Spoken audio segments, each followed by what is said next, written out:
Hey everyone, and welcome to another Sasquatch Theory podcast. On this episode, we have Catherine from North Carolina.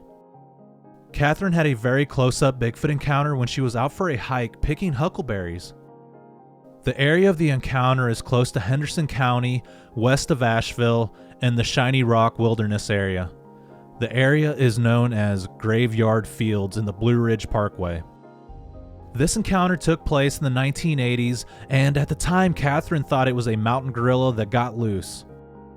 I have been to the area, and there's certainly a lot of wilderness there, and a lot of strange activity taking place in the area.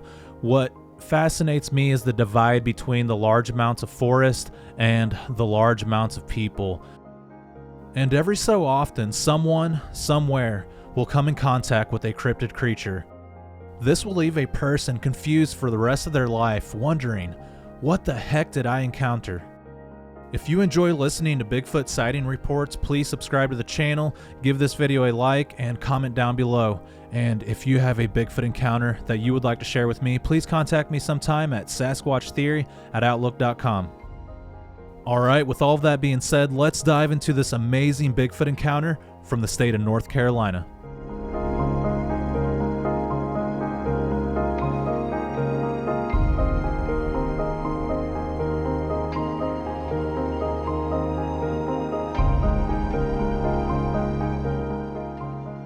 Catherine, welcome to Sasquatch Theory. How are you doing today? I am doing great, Miguel. Thank you for having me on your show.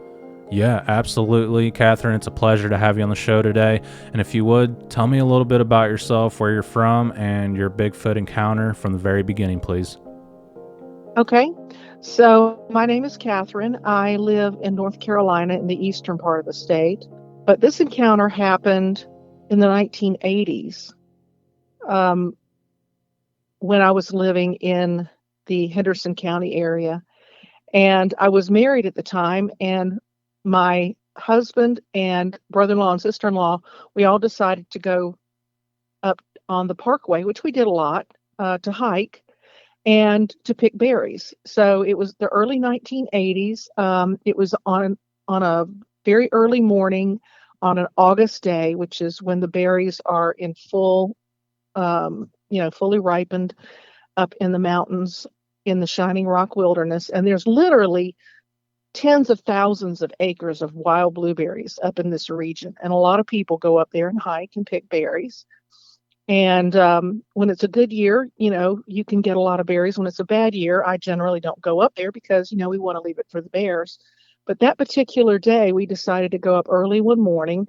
We got up very early, and we lived in South Henderson County. We drove up to Bed Creek, which is on the west side of Asheville, and we got on the parkway there and drove to a place called Graveyard Fields. A lot of people are familiar with that. It's very easy to find on a map. And I'm going to send you a screenshot of a map of that area. So just past Graveyard Fields, maybe a mile and a half or two, I'm not really sure, there's a road that's a very nice road, a gravel road that leads back into the Shining Rock Wilderness with a very nice parking lot. And so we went just past Graveyard Fields, turned right on that road, went back to the parking lot, which is the entrance for Tennant Mountain, and to hike across the mountain or along the railroad track. There's an old railroad track there to get to the Shining Rock, which is a very large outcropping of quartz, and it's considered sacred by the Native Americans. This particular area also borders the Cherokee Nation.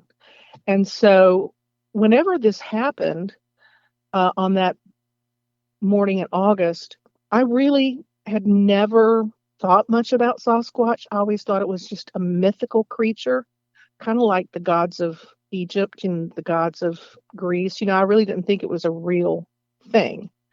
And I wasn't even anticipating seeing something like this. So anyway, it was about 8 o'clock in the morning. We got out of the truck and started up the side of the mountain, and there's a series of switchbacks. And my brother-in-law was in first, my sister-in-law was second, my husband was third, and I was at the very end, which I kind of like because I was just enjoying the weather. It was just beautiful. The sky was perfectly clear. It was what we call a Carolina blue sky. The berries were in fully available. So there was berries hanging everywhere, blueberries. The bushes were like this beautiful red color, and it was just a beautiful day. And I was really enjoying myself. And all of a sudden, as we were going up the side of this mountain, which is a fairly easy hike, my brother-in-law, who's ex-Marine, Vietnam, and my husband, who was Vietnam vet, and my sister-in-law just yelled to run, and they took off running. It was just weird. I was like, what are they doing? And just as they yelled to run and started running up the mountain and left me there, I looked to my right because I saw something moving, and there was this being standing there eating berries, a big, black, hairy being. And the first thing that went through my mind, I remember this distinctly. What is a gorilla doing in the Shining Rock Wilderness? It must have gotten out of a zoo. I was sitting there like rationalizing in my mind because I knew it wasn't a bear. I'd been around bears all my life. I grew up in the mountains. My family hunted bears. I'd seen a lot of bears. This thing was huge. It was like, 4 or 5 times the size of a normal bear. Plus, it was standing upright. It had very large, muscular shoulders and long arms, and it was grabbing berries off this bush that was probably 10 or 12 feet tall, and it was frantically eating. It was like it was really hungry. You could tell this animal was hungry. It didn't pay me any attention. It didn't acknowledge me. I just really, at that point, I thought it was a gorilla that had gotten loose from a zoo and had somehow survived in the wilderness. That's, in my mind, that's how I framed it. So I stood there and kind of watched it for a little while, and I was probably about, say, 10 yards from it at the most. And I was standing on the trail, but it was just off the trail on the side of the mountain. You'd probably step off the trail about 3 or 4 yards, and then there's a drop. You could see, how the mountain dropped off. And the bushes obscured it from the waist down. I could only see it from about the elbow or the waist up. And the face, I could see it from the side, and I could see across the back of the shoulders. And the hair was very blackish brown against the skin, and the skin was a dark blackish brown, what little skin it had on its face. But the hair that had grown out on its back was like red, and it kind of like reflected in the sun or something. I don't know. It was kind of an orangish red. So with the hair on the back was very much ombre, and all of the hair on its body pretty much was a dark blackish brown. I could see the side of the face, but I never saw it from the front. So I don't know if it was male or female. And it didn't seem concerned with me at all. It had to know we were all there. It had to have heard us because we were not, we were noisy.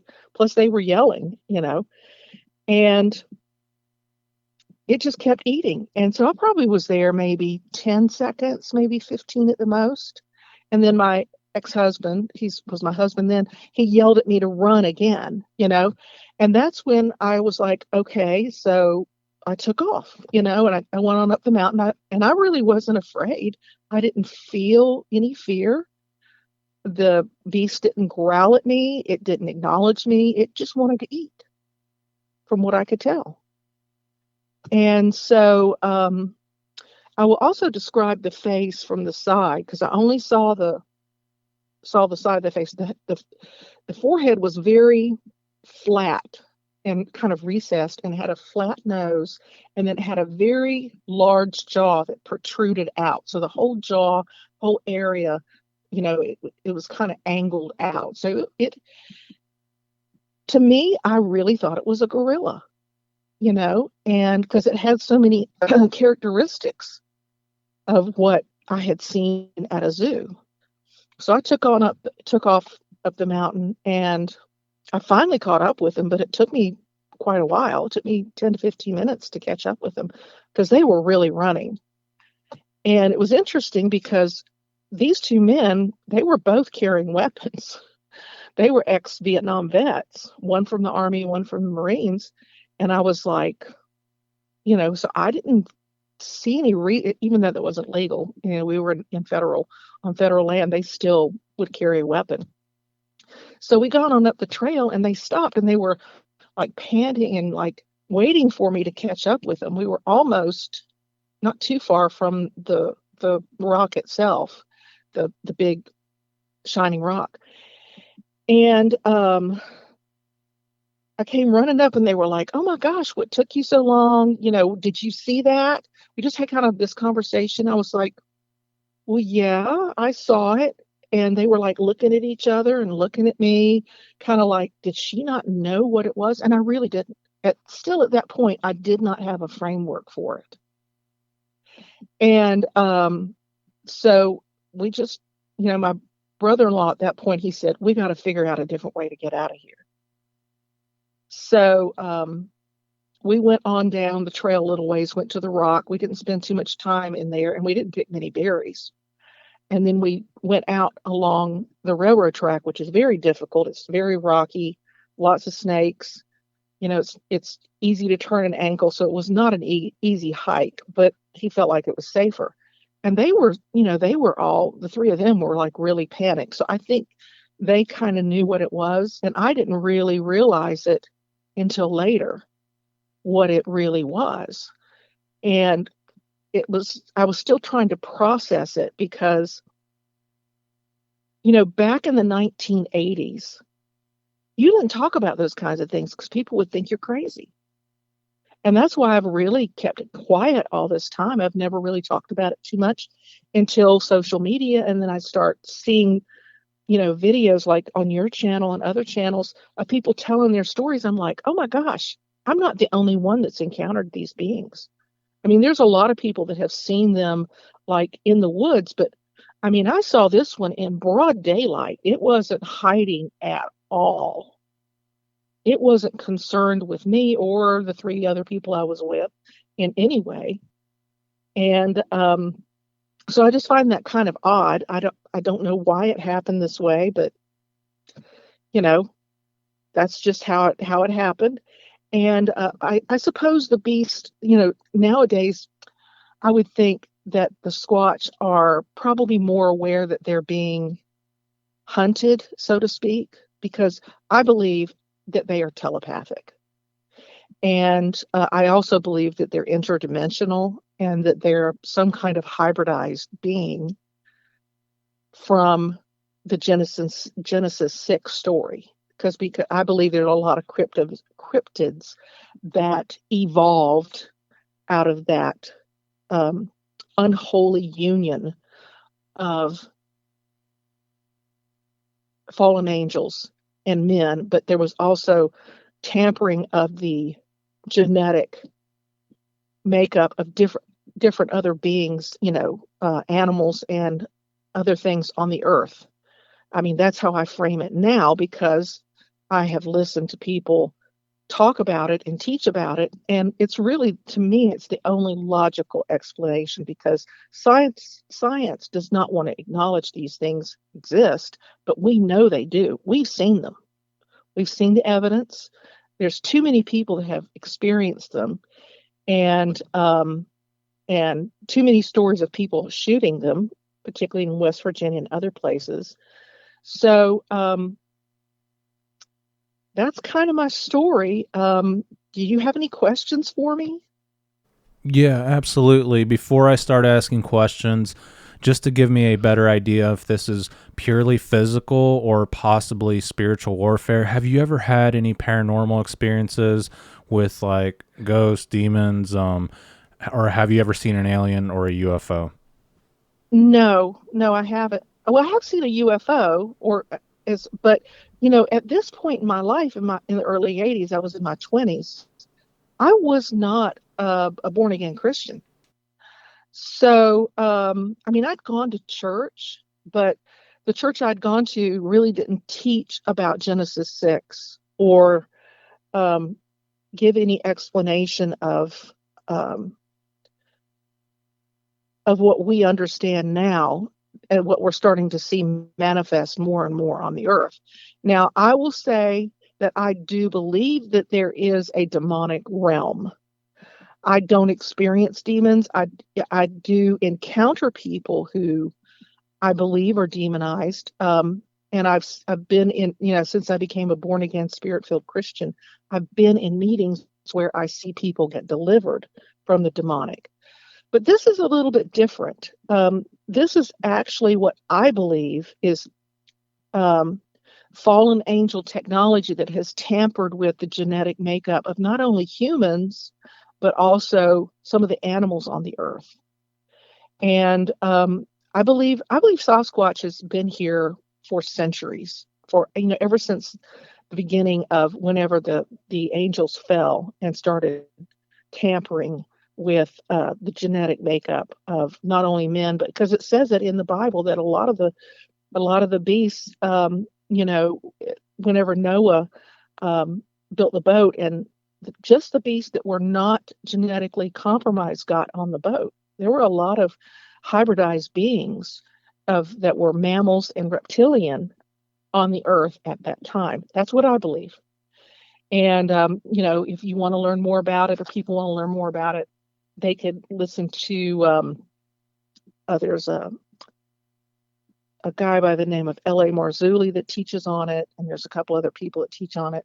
But I believe it's biblical. So um, as far as aliens, when I was growing up, before I ever got married, I lived near the Asheville airport, and I would see craft late at night because I had a telescope and I would watch the moon, and I followed, what was going on with NASA quite a bit. And I would see, lighted ships come and like stop and make a turn that was angular, so I knew it was something that was not um, that was not disclosed at that time to the American public. I believe we have technology like that now, but I believe that there's been some kind of deal made with these beings that are what are commonly called aliens. They're actually demons that can take on other forms, and they're highly, highly intelligent. And they are sharing some of their technology with our military. And I believe we've reverse engineered some of the technology we've been able to capture ever since Roswell. Now, that's a whole nother tangent to go off on, but that's just my personal belief. That's what I've come to understand. So, but with regard to this one particular beast, I want to point one other thing out. Since that time, I have run into some cousins on my father's side that lived on the res on the Cherokee Nation. It's called Qualla. And one woman in particular, I sat down and talked to her about it. And I felt comfortable telling her because I knew she would make fun of me. And this was probably 10 or 15 years ago. And she told me, she says, "Oh, there's parts of the reservation. We don't go there. We know not to go there. People know not to go up in there and hunt and fish because there's a whole tribe of these beings living up there. And it's the area that backs up to Shining Rock." So, it was very normal for her in the way she explained it to me. And then, you know, at that point I was a new Christian, so I was trying to understand what I had learned, why what I had learned in school based on the theory of evolution somehow conflicted with what I was seeing and what I was reading in the Bible. And of course, I've come to understand now that we've been lied to about the theory of evolution. But yeah, I mean, this young woman, she was very just very matter of fact. Yeah, they've been there for centuries. We don't mess with them. We don't go back in their territory. We don't hunt them. We don't try to find them. And so, when she told me that, I was like, well, that makes a lot of sense. That's where I saw it. It was up, in shining right, really close to the rock, to this big quartz outcropping. And she said, oh yeah, they're all over the place up there. So, you know, um, I think as time goes on, there's going to be more and more sightings of these beings, particularly now that people have technology so readily available they can take pictures. And um, and I think eventually we will find some kind of being, and perhaps I believe maybe the government even has one, and has just doesn't want to disclose it because it blows the theory of evolution out of the water. But yeah, um, I would say to the public, just be very careful, because some of these are really passive. Like whatever Sasquatch I ran into that day was a very passive creature. But I have heard from people who I think are very reliable that some of them can be very aggressive. And I don't go back up on the parkway in that area anymore. I mean, I go before the Helene. I used to go on the parkway quite a bit, but I never ventured off into the woods anymore. After that one incident, I just never went hiking in that area, um, because I know that they are there. And so, yeah, that's kind of where I'm at with it. And I just want to say thank you for taking me seriously and allowing me to tell my story, because I've kind of held this for so long, and I've only told a couple of people, like my cousin from Cherokee, and a couple other people, and it's really nice to be able to talk to somebody who doesn't mock you or make fun of you, and or try to make it into some kind of weird hallucination. I mean, I didn't do drugs. I wasn't smoking or drinking or anything like that. I didn't, I wasn't a drug user. So there was nothing that could have caused me to see something that wasn't really there. This thing was there, and I believe there's, probably a very large tribe of them living up in that area, because there's plenty of food there. Yeah, So, yeah. So, absolutely. so thank you for listening, and thank you for allowing me to tell my story. Yeah, and I appreciate you for contacting me. You seem very down to earth. You're very polite, and I believe you 100%. So this encounter took place in Henderson County in the Blue Ridge Parkway. Is that correct? Well, I don't think I was in Henderson County at the time. I lived in Henderson County, Okay. but when you get on the parkway and you drive up the parkway past Graveyard Fields, I think you may be I'm not really sure. I think you may be in Haywood County, because it's a good little drive. But my brother-in-law and sister-in-law, they live down near South Carolina, and they came up and got us, and then we drove over towards Asheville, to the west side of Asheville, and got on the parkway at what's called Bent Creek.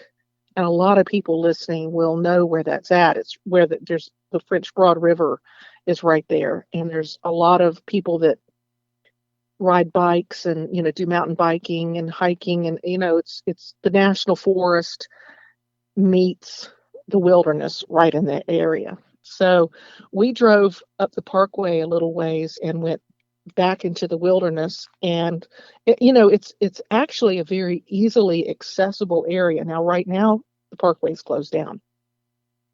You can't get there. You would have to hike in, and it would probably and you'd have to camp out, because it would take you probably a day or two just to hike there.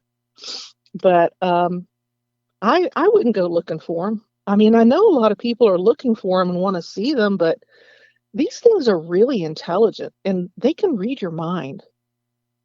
And if they feel like you're a threat, they definitely have the advantage.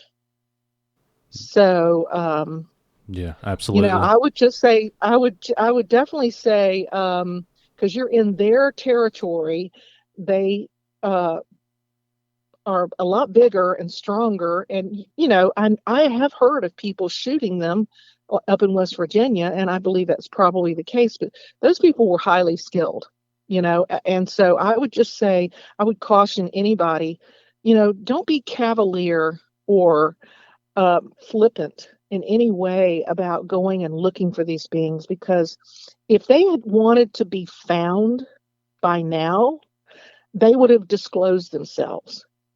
Yeah, I agree with you 100%. So this encounter took place in the morning in August in the 1980s.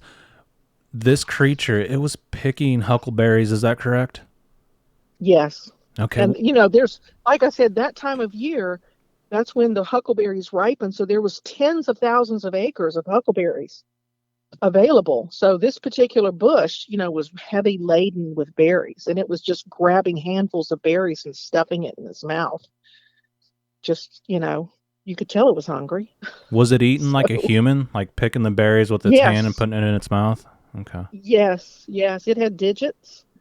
And I don't know if it had 5 or 6 digits. I didn't really look at that, but it was using both hands to pull handfuls of berries and just stuff it in its mouth. And you could do that just, that particular year, the berries were that plentiful. So that's why we went up there, because we knew we could probably get a gallon or two of berries and have a nice hike. And, we'd have enough berries to last for the next year for cooking. So we went up there with the intention of just having a good time and getting a few berries for the freezer. I did not know that this particular type of being actually was real. And so, yeah. What did you think when And you heard your ex family running and they said run? Like, what went through your mind? well, I heard him run, and immediately I turned. I saw that, I saw something out of my peripheral vision, and I turned, and I was thinking, well, maybe it's a bear. And I turned, and then I saw this thing standing there immediately. So I just kind of froze. And I was trying to, and I did, the thing is, I've always been out in the wild and been out hiking, and I've lived on a ranch in Wyoming and Nebraska area. I've been around a lot of animals. So I wasn't afraid. I just was kind of shocked in a shock situation where my brain was trying to process, what kind of animal is this? I've never seen anything like this in the mountains. I've seen coyotes, I've seen lots of bears, I've seen a lot of foxes, I've seen possums, raccoons, lots of squirrels, so you see the normal things and lots of deer. I've seen deer. So, and when I lived out west, of course, we had a lot of deer on the ranch we lived on where we were working. So I was just trying to figure out what this was, because I didn't have a framework for it other than what I'd seen in the zoo. And so it took about 10 to 15 seconds before they started yelling at me. My ex-husband started yelling at me again to run. So I was standing there staring at it for a little while, observing it. And it didn't even look in my way. And, it could have very easily jumped the bank and come over and just smacked me, or, grabbed me and walked off with me. But I guess it wanted berries more than anything. Yeah. Why did you and I couldn't, why didn't you take off running? well, eventually I did. The second time he yelled at me, I did finally take off. But the first time they said run, and I immediately saw that motion, which was the arms, and then I heard, of course, it was pulling berries off the bush that was making a noise. I just kind of froze and looked at it, because it wasn't a bear. I think if it had been a bear, I probably would have moved a little bit faster. But even bears, can't move that fast, and they're pretty much blind. So, I don't know. I mean, I guess I was in such shock my mind was in such shock at what I saw. The broad shoulders. I mean, the shoulder had to be 4 feet across. It was massive. And it was just a total departure from anything I'd ever seen in the mountains or knew existed. So I just kind of stood there for a few seconds looking at it, trying to rationalize in my mind what I was seeing. And then he yelled at me again, and then I took off. But even the second time he yelled at me, I I wasn't afraid. The thing that really didn't invoke any emotion in me of fear. And maybe that's why it didn't react, because I think, now I can't prove this, but I think it probably could read me, and it could understand that I wasn't a threat. And so I think if it had turned at me and growled, I would have freaked out, you know. Mhm. But it just, it was like, oh my gosh, what is that? Why is there a gorilla up here in the mountains? We don't have gorillas here. That's what was going through my mind. So, because at that point, I really thought it was a gorilla. Yeah, I didn't know absolutely. it was a Sasquatch. When you see an unknown Now, the next creature, time, your brain will lock up and kind of seize right, up when right, you're staring at it. And yeah, I could see why you thought right. it was a gorilla that escaped from the zoo. Um, let's see. Do you That think? was exactly what went through my mind. I will never forget what I said to myself in my mind. And maybe the beast could read my mind. I think it's very possible that, because I've heard from some of the stories online, that there's something called mind speak, which I believe is telepathy. I believe I have communicated telepathically with other animals, like my cat, and I had a dog, I had a border collie, and then there were some other animals on the ranch that I really believe that we have a certain level of telepathy where we can communicate with animals, but it's been degraded over the centuries. I believe that when Adam and Eve were on the earth and they named the animals, I believe they were very telepathic and that they actually communicated with the animals through telepathy. Now, that's my belief. Yeah, And, it very well could be you know, possible. Do you think your ex saw a different Sasquatch? Like maybe the clan members were out there eating berries and he possibly saw a different one? Or do you think he saw the same individual? oh, that was the only one that was there. I mean, when we kind of talked about it later, um, they used the word Sasquatch, which they were like, "Oh, that was a Sasquatch." I was like, "Well," I was like, I really didn't say much because we were all panting, we were all frantic, we were all pumped up with adrenaline because I was running to try to catch up with them. I mean, he'd run off and left me, and I was kind of ticked off about that, to be honest with you. And here he had the gun. My brother-in-law had a gun. I see this weird creature, and they take off without me. So I was kind of irritated by the time I caught up with them. And we did talk about it a little bit later, and then we never talked about it again. Yeah. Why do And you think so, the creature didn't mind your presence? Like, why do you think it was so confident just to stand there and eat berries, knowing you guys were in the area? well, I can't speak for the other people, and I can't read the mind of something like that. But I can only speculate that I really think that this particular beast did not feel threatened. And if in some way, if my brother-in-law and my uh, husband had stopped and pulled out their guns, because they both had, my brother-in-law had some kind of revolver. I don't know what it was. And then my husband, he was carrying a revolver underneath his flannel shirt too, in the back. And they had it hidden just in case we ran into any federal agents, And I believe my brother-in-law it was snake shot that he had just in case, or something to ward off bears. We didn't have pepper spray then. So I just don't think when I was standing there looking at it and I was thinking in my mind, is this a gorilla?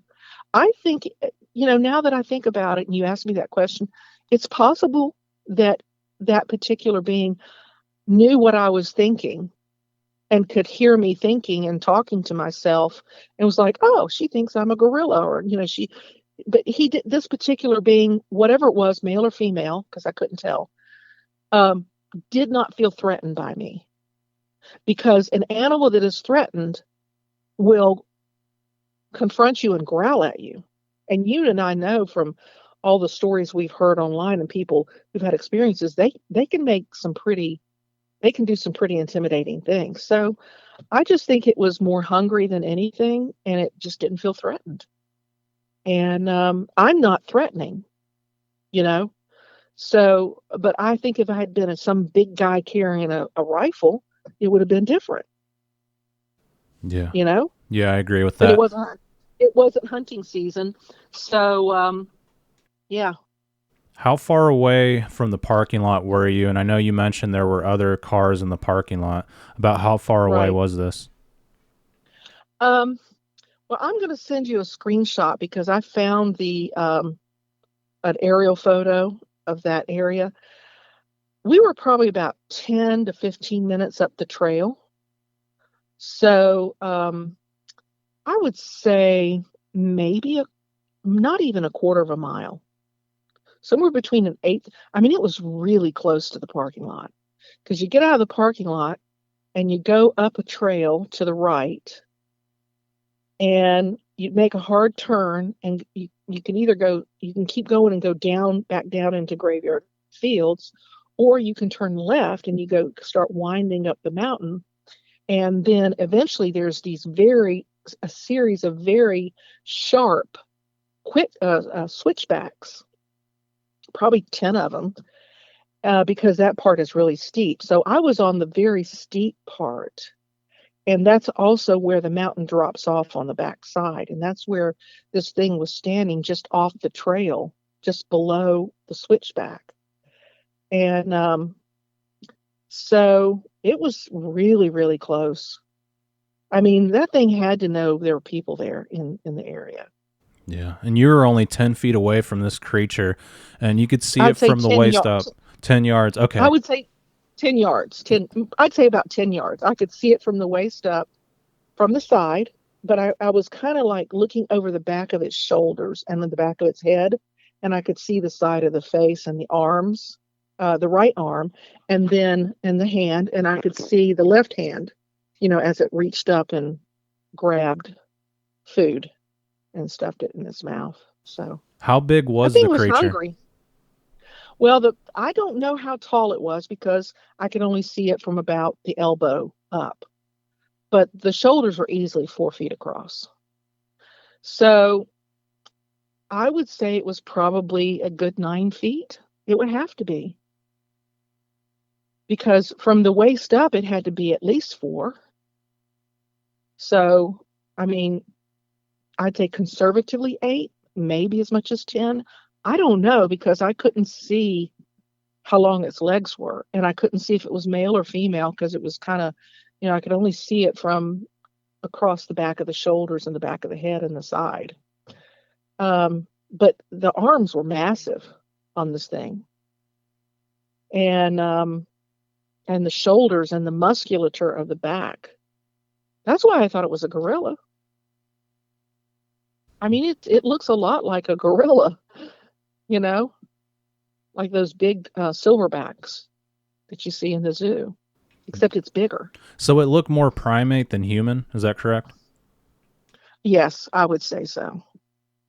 Very much so. I mean, Okay. it's covered in hair.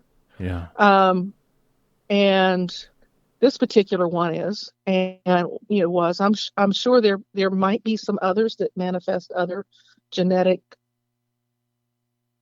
uh, you know, that they look different, but I didn't see its face. I just saw the side of its head, the side of its face, and it had a very um, sloping forehead. very flat, sloping forehead, and a flat nose and a big, huge jaw. So, yeah. And, there was kind of, and I think about it now, something I really never thought about before because I've heard people talk about it. Whenever you go up in the mountains, there's a lot of deteriorating leaves and everything. And there's kind of like a smell. It's not a bad smell, it's just normal, because there's a lot of leaves that fall every year.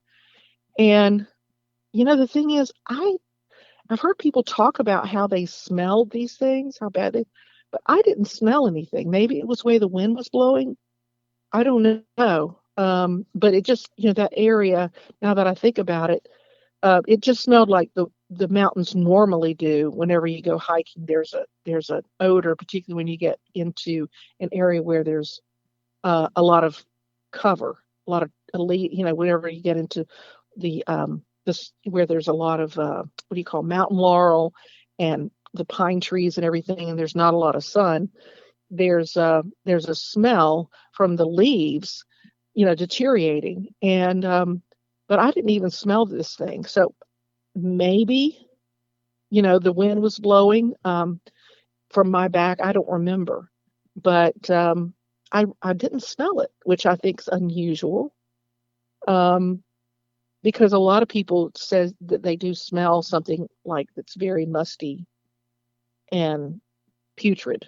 So I thought about that after I talked to you the first time the other day. So Yeah, and you mentioned the fur on the creature was like tricolored, like it was a black, brown, reddish color. Is that yeah, correct? yeah, the ends of it were reddish orange. All of the fur and the hair that was all over it was like a dark blackish brown, but on the back, which is what I could see because the sun was shining on it, it the right up against the skin for about 2 inches, it was a dark, thick blackish brown, and then the hair turned into another color. It was, because it was like, I'd say a good 4 to 6 inches long on its back, and it was ombre. So the long hair that was sticking out and hanging down was a reddish orange color in the sunlight across its shoulders. Yeah. Now I couldn't see the face or anything. Everything that I saw on the face and across the head, it looked black. But across where the light was coming in on the back of this animal, or whatever it was. I mean, I don't know if it's an animal or human. I think it's a Nephilim, but I can't prove that. So that's how I frame it. But the fur was tricolored, but mostly the animal, what I could see, was a dark blackish brown. Yeah, that's incredible.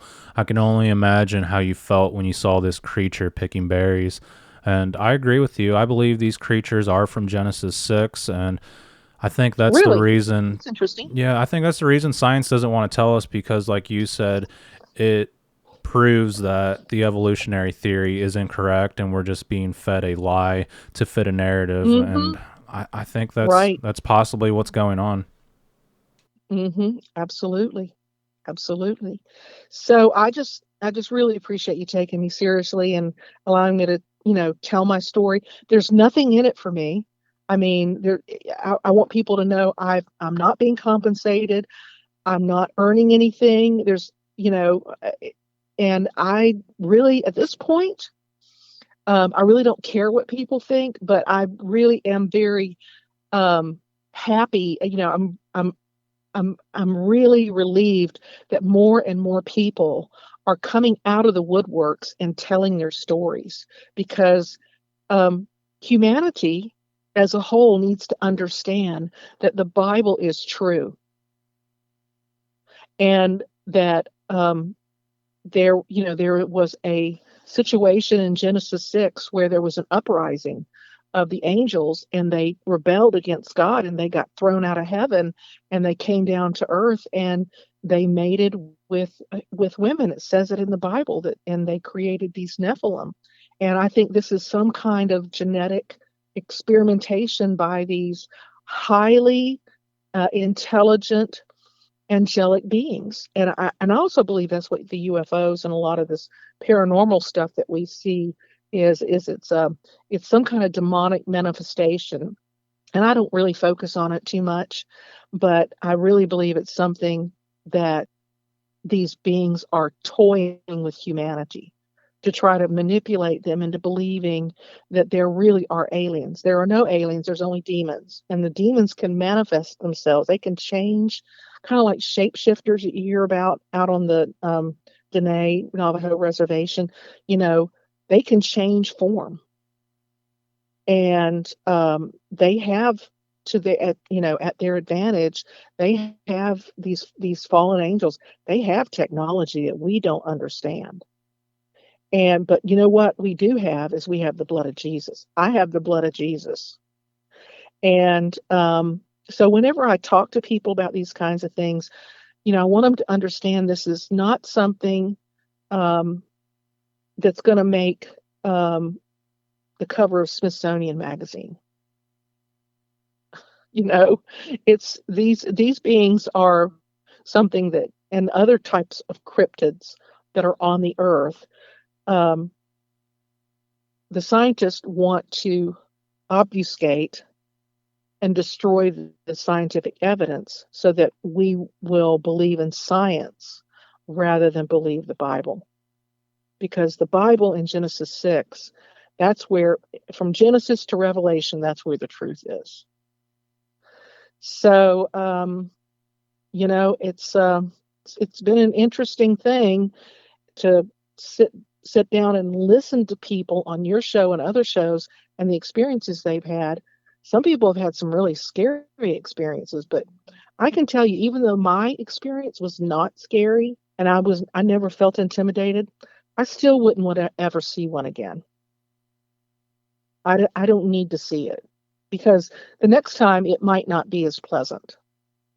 It was still a little bit scary once I got down the trail and encountered the emotional state of these two grown men with guns. The atmosphere changed, and the expectation of what was going to happen that day changed. So, yeah. So we just need to really take this seriously. And when people are out in the woods and stuff, you just need to be aware that there's things going on that we don't understand. And I know there's a lot of people that think it's, just some kind of something fun to go off in the woods and look for, but, just be careful, because not all of them are peaceful. Some of them are very aggressive. And, I really believe there's a guy by the last name of Paulides. I don't remember his first name, but, there's a lot of people that have disappeared hiking. A lot of people. Yeah. And I think that these beings may be part of the reason why people had disappeared.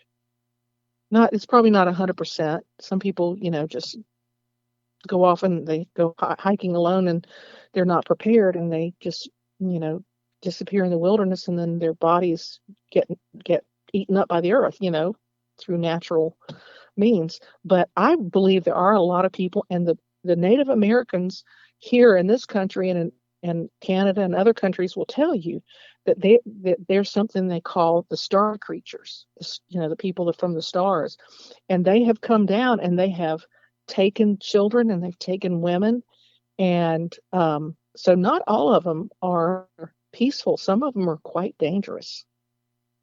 So people just need to be aware of that really the people that really know the most about this are the Native Americans. If you really want the real truth about these beings, you need to listen to them, because they've been dealing with these beings for centuries. So that's just my opinion.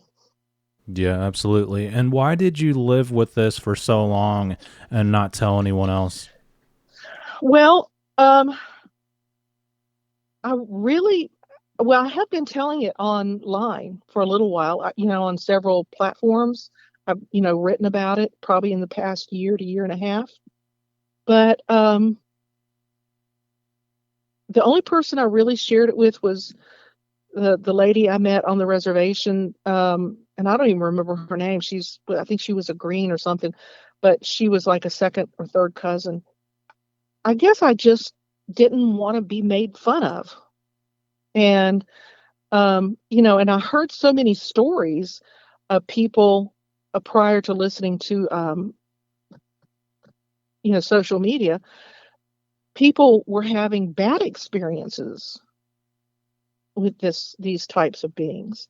And then when I started getting online and started listening more and more and more to different channels talking about Sasquatch and how people, it was mostly men who encounter them when they're off hunting and fishing, I was like, well, my experience was very different. It wasn't confrontational or scary or, and it wasn't at night. It wasn't when I was hunting or fishing. It was just like, I was out hiking and I saw one. So I wasn't even sure people would take me seriously or believe me. And so I just kind of kept it to myself. And then I think about a year and a half, 2 years ago, I started posting on different sites. Oh, I had an experience on one. I saw one, eating berries. And I've probably posted that a comment similar to what I posted on your site. I'd say maybe a dozen or more times, but you're the only person that's ever reached out to me. So Here we are. Well, I'm glad you opened up with me. And Catherine, it was an absolute pleasure speaking with you today. And I thank you for sharing this experience with everyone to hear. Well, Miguel, thank you so much for allowing me to tell my story. It's kind of nice to get it off my shoulders and share it. And so I just want to thank you for that, okay? Yeah, it's no problem. And if you ever encounter anything else in the future, certainly feel free to reach back out to me. I will. You have a great day. Yeah, you too, Catherine, and you take care. Bye-bye. Bye. All right, thank you very much, Catherine, for sharing your Bigfoot encounter from the state of North Carolina. And I have heard a lot of reports where people see Bigfoot at the berry bushes, picking berries and eating them. So your experience is typical for a Bigfoot report. It seems like they don't mind if people are around whenever they're eating certain food sources, and whenever they're fixated on something, they're dead set on doing it. I can also see why you didn't immediately take off running for your life. You were staring at this unknown creature and your brain was trying to process what it was. I could really relate to your Bigfoot encounter because when I had my Bigfoot sighting here in Missouri, I was so shocked that I couldn't even run. I described it as someone sucking all the thoughts out of my brain with a vacuum cleaner. I think our brains are rapidly trying to process what is going on, but it has no frame of reference as to what you're looking at. There have been Bigfoot reports in this area, and people have sighted these creatures for many years now. Have you had a Bigfoot encounter in North Carolina, and do you want to talk about it with me here on the channel? Please contact me sometime at sasquatchtheory@outlook.com. If you guys want to help support the channel, you can watch the videos, subscribe to the channel, like the video, comment down below, and hit the bell notification. You can also support the channel by donating to the PayPal to help the research, or you can donate through the thanks button. Alright, that's all we have today, and I really appreciate everyone for listening. Until the next one, take care and be safe out there in the forest.